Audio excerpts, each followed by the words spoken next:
Assalamualaikum warahmatullahi wabarakatuh. Perkenalkan, nama saya Vika Marceliana dengan nomor induk mahasiswa 2024-03306, Prodi Gizi semester 2, mata kuliah Kewarganegaraan dan Pancasila yang diampu oleh Bapak Ahmad Dahro.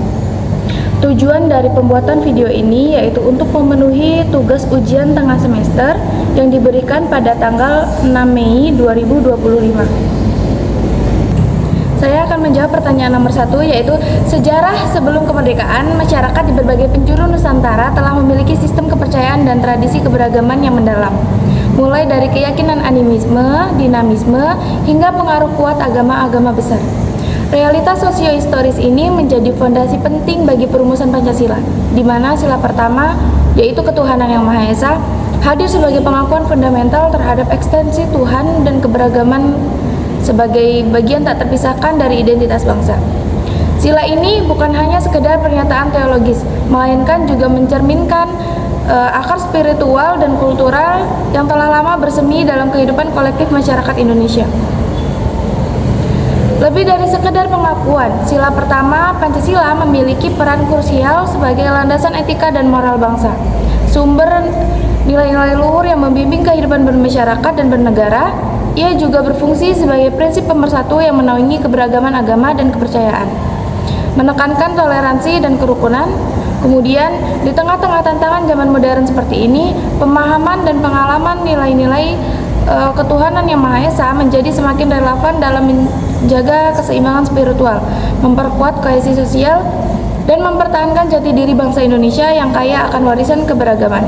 Pertanyaan selanjutnya, sebelum Indonesia merdeka, wilayah Nusantara sudah dihuni oleh berbagai suku bangsa dengan bahasa, adat istiadat, dan kepercayaan yang beragam. Setiap suku memiliki identitas budaya sendiri, seperti suku Melayu di Sumatera, Dayak di Kalimantan, Bugis di Sulawesi, dan berbagai suku di Papua. Bahasa daerah pun sangat beragam, bahkan dalam satu pulau bisa terdapat ratusan bahasa. Bahasa Melayu berkembang sebagai bahasa pergaulan antar pulau. Dalam kehidupan bersosial, setiap masyarakat menganut sistem adat dan pemerintah tradisional, serta kepercayaan asli seperti animisme dan dinamisme. Seiring waktu, masuknya pengaruh luar dari bangsa India, Arab, Tiongkok, dan Eropa memperkenalkan agama-agama besar seperti Hindu, Buddha, Islam, dan Kristen. Namun, budaya lokal tidak pernah hilang, melainkan beradaptasi dan memperkaya khasanah budaya Nusantara. Kemudian, memasuki abad ke-20, muncul kesadaran nasional bahwa seluruh rakyat Indonesia, meskipun berbeda latar belakang budaya, menghadapi musuh bersama, yaitu kolonialisme. Organisasi pergerakan seperti Budi Utomo dan peristiwa Sumpah Pemuda pada tahun 1928 memperkuat semangat persatuan. Inilah yang menjadi fondasi lahirnya bangsa Indonesia yang menjunjung tinggi keberagaman sebagai kekuatan, sebagaimana tercemin dalam semboyan Bhinneka Tunggal Ika, yaitu berbeda-beda tetapi tetap satu. Selanjutnya yaitu pertanyaan nomor 3. Demokrasi Pancasila adalah sistem demokrasi khas Indonesia yang berlandaskan pada nilai-nilai luhur Pancasila sebagai dasar negara. Sistem ini menekankan prinsip kedaulatan rakyat yang dijalankan melalui musyawarah dan mufakat, serta menjunjung tinggi keadilan sosial dan nilai-nilai kemanusiaan. Dalam praktiknya, demokrasi Pancasila diwujudkan melalui pemilihan umum yang bebas dan adil, partisipasi aktif masyarakat dalam proses politik, serta penghormatan terhadap hak asasi manusia. Prinsip check and balance diterapkan untuk menjaga keseimbangan kekuasaan antara lembaga eksekutif, legislatif, dan yudikatif. Demokrasi Pancasila bertujuan untuk menciptakan keadilan sosial, menjaga persatuan dalam keberagamaan, dan mendorong pembangunan berkelanjutan.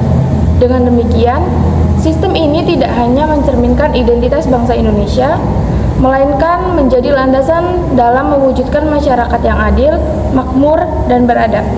Jawaban dari pertanyaan selanjutnya untuk nomor 4, yaitu Pancasila sebagai sumber dari segala sumber hukum berarti bahwa seluruh peraturan perundang-undangan di Indonesia harus berlandaskan nilai-nilai yang terkandung dalam Pancasila.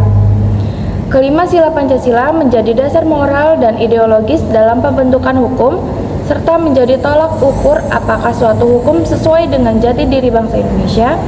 Dengan demikian, setiap kebijakan, keputusan, dan produk hukum negara harus mencerminkan nilai ketuhanan, kemanusiaan, persatuan, demokrasi, dan keadilan sosial yang terkandung dalam Pancasila. Jawab pertanyaan terakhir, secara sejarah memang benar bahwa sebagian keturunan Arab khususnya dari kalangan Hadramaut telah datang ke Nusantara sejak abad ke-13 hingga ke-19 dan terlibat dalam penyebaran agama Islam. Mereka berdakwah, menikah dengan penduduk lokal, bahkan ada yang terlibat dalam perjuangan melawan penjajah.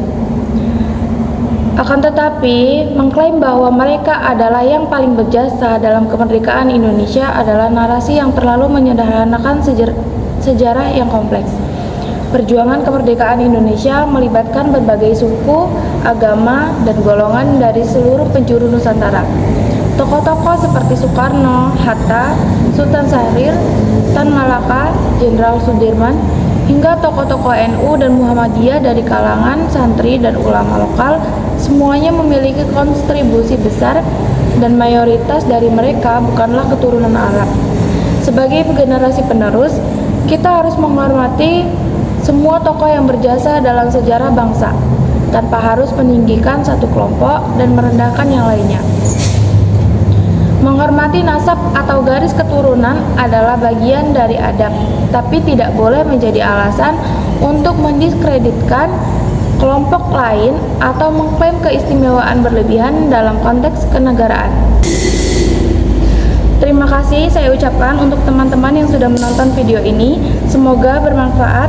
Saya akhiri, wassalamualaikum warahmatullahi wabarakatuh.